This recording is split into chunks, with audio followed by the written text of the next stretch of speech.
وقال النبي صلى الله عليه وسلم تركت فيكم أمرين لن تضلوا ما تمسكتم بهما کتاب اللہ و سنت نبی صلی اللہ علیہ وسلم۔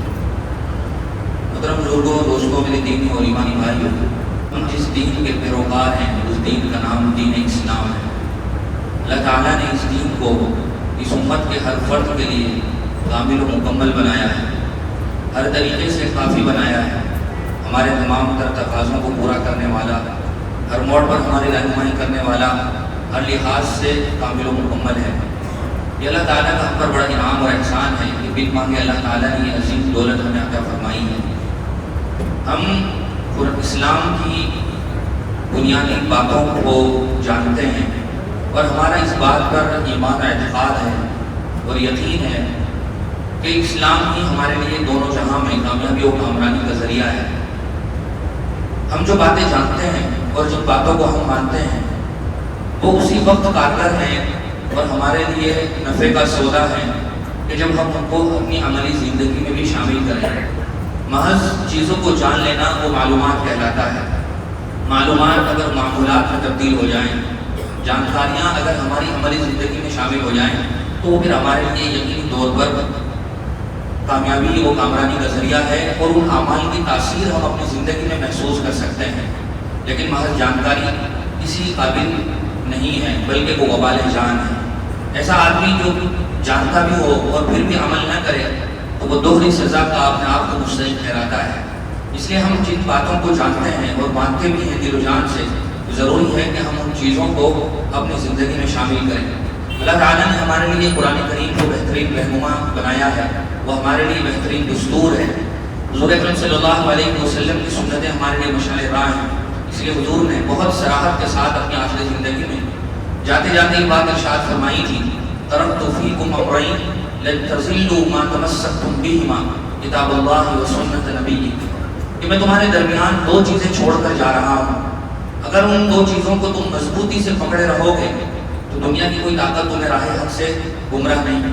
کر سکتی۔ ان میں سے ایک قرآن مجید ہے اور دوسری چیز وہ سنت رسول صلی اللہ علیہ وسلم ہے۔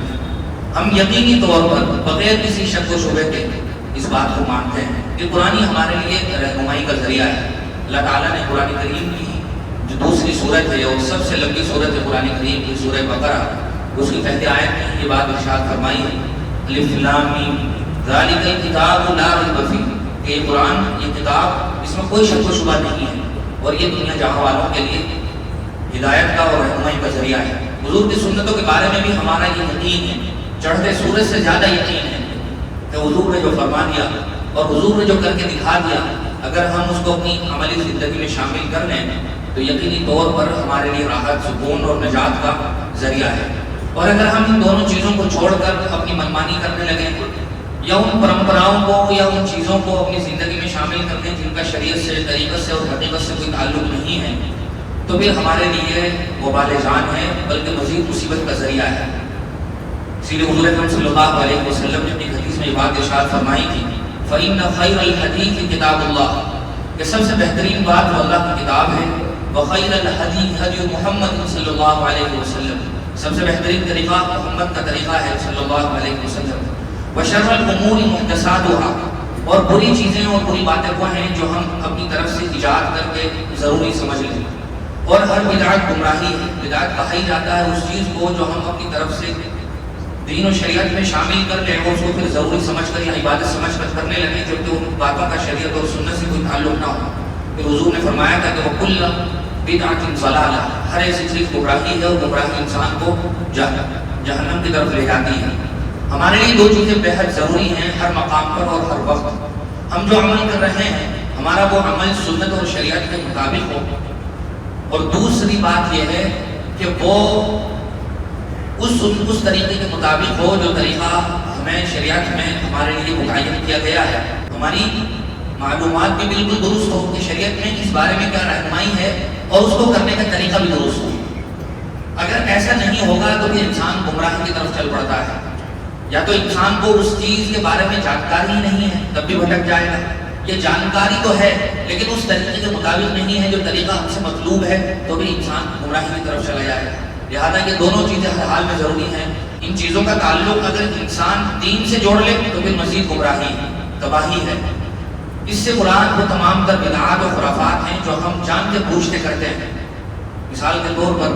ہم جس مہینے سے گزر رہے ہیں اور ابھی جو تازہ ترین دن گزرے ہیں، ان دنوں کو سارے ہندوستان میں بلکہ بہت سے ممالک میں جن طریقوں سے منایا جاتا ہے وہ شریعت اور سنت کے بالکل مخالف طریقے ہیں۔ شریعت کا اور سنت کا ان چیزوں سے کوئی تعلق ہی نہیں، لیکن افسوس اور بہت افسوس ہے کہ مسلمان لکھا جانے والا طبقہ ان چیزوں کو کرتا ہے، بوانگ دوہل کرتا ہے اور اسلام کے نام پر کرتا ہے، اور پھر ساری دنیا کو یہ بات درشاتا ہے کہ ہم گویا سچے پکے مسلمان ہیں، جبکہ ان چیزوں کا کوئی تعلق نہیں ہے شریعت سے۔ اس بات بہت سارے مسلمان مانتے ہیں، جانتے بھی ہیں، لیکن پھر بھی شریک ہوتے ہیں تو گویا اس گناہ کے بڑھاوے میں اپنا حصہ ڈالتے ہیں اور اپنے لیے تباہی مقدر کرتے ہیں۔ صرف اپنے علاقے کا ہی ہم جائزہ لے لیں، ہم جس علاقے میں رہتے ہیں کیا کچھ کیا گیا ہے۔ اس کے علاوہ دنیا بھر سے آنے والی ویڈیوز یا کرتب بازیاں اور ایسے کاریہ کرم جن کا کوئی بھی تعلق نہیں ہے، وہ سب اسلام کے نام پر ہوا۔ حالانکہ اسلام رسم و رواج کا دین نہیں ہے، اسلام ایک آفاقی دین ہے، اسلام حرارت پیدا کر دینے والا دین ہے۔ اسلام کا تعلق ہمارے ہر شعبہ حیات سے ہے، ضابطہ حیات ہے اسلام ہے، لیکن کچھ اس طرح کی حرکت کی جاتی ہیں اور اس کو باقاعدہ پورے اہتمام سے کیا جاتا ہے کہ ایک غیر مسلم آدمی جس کا تعلق اسلام کے علاوہ کسی بھی دھرم سے ہو سکتا ہے، وہ ان حرکتوں کو دیکھ کر یہ سمجھتا ہے اور اپنے طور پر یہ یقین کر لیتا ہے کہ جس طرح ہم سال بھر میں کچھ دن مناتے ہیں یا جو کچھ ہم ایکٹیویٹی کرتے ہیں سال بھر میں، اسلام کے کچھ اسی طرح انہی حرکتوں کا دین ہے۔ اس مسلمان جس طرح کہتے ہیں کہ اسلام ہی دین برحق ہے، یہ بات سچ نہیں ہے، وہ اپنے لحاظ سے ہی سمجھتے ہیں۔ اور اگر کہا جائے تو یہ بات درست ہوگی کہ ہماری حرکتوں سے کچھ ایسا ہی لگتا ہے غیروں کو کہ انہی رسم و رواج اور انہی چند چیزوں کے کر لینے کا نام ہے۔ حالانکہ حضور نے بہت صاف واضح لفظوں میں یہ بات ارشاد فرمائی تھی، لیس منا من ضرب الخدود وشق الجیوب ودعا بدعوى الجاہلیہ، کہ وہ لوگ ہمارے طریقے اور ہمارے دین پر نہیں ہیں جو اپنے گالوں کو پیٹیں، سینہ کو بھی کریں، اپنی چھاتی کو پیٹیں، اور پھر حضور نے فرمایا تھا جو اپنے گریبان چاک کریں، اپنے کپڑے پھاڑیں اور جاہلیت کی طرح باتیں کریں۔ ان چیزوں کا شریعت اور سنت سے کوئی تعلق نہیں ہے، اور پھر جرم ہمارا اس وقت بڑھ جاتا ہے جب ہم اس کو حضرات حسنین سے جوڑتے ہیں۔ کوئی مسلمان ہو نہیں سکتا جب تک کہ وہ حضرات حسنین سے اظہار محبت نہ کرے اور صحیح معنی میں اس طریقے کے مطابق اظہار محبت نہ کرے جو شریعت میں مطلوب ہے، جس کا ہم سے مطالبہ ہے۔ ہم نے اپنی طرف سے کچھ ایسی چیزیں گھڑ لی ہے اور ان کو حب حسین سے جوڑ دیا ہے، شہادت حسین کے ساتھ جوڑ کر ہم کرنے لگے ہیں کہ وہ ہم پر دوہرا الزام ہے شریعت کو غلط طریقے سے پیش کرنے کا، اور وہ ہم اپنی طرف سے جو کچھ کر رہے ہیں وہ ہمارا خود کا ایجاد کیا ہوا طریقہ ہے۔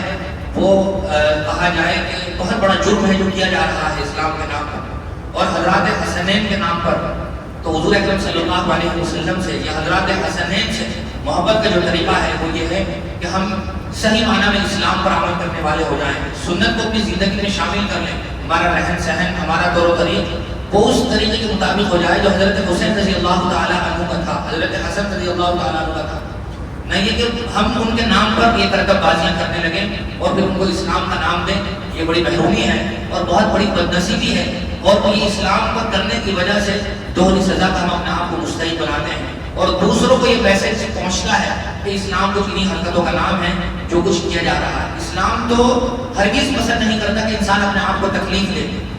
بلا وجہ کی تکلیف دے، خود اپنے ہاتھ سے اپنے کو تکلیف پہنچائے۔ اسلام کے کسی حکم سے بھی یہ بات ظاہر نہیں ہوتی ہے، اور ہم اپنے آپ ہی کو تھپڑ مار رہے ہیں، ہم اپنے سینے کو ہی چاک کر رہے ہیں، یا خود ہم زنجیر زنی کر رہے ہیں، یا آگ پر چل کر اپنے آپ کو جلا رہے ہیں۔ اسلام میں قطعی اس بات کی اجازت نہیں ہے، یہ اپنے ساتھ دھوکا ہے، یہ اسلام کے نام پر کیا جانے والا مذاق ہے، یہ حب حسین کے نام پر بدعات و خرافات ہیں۔ ہم جانتے بوجھتے کر رہے ہیں تو ہم کئی گنا اپنے آپ کو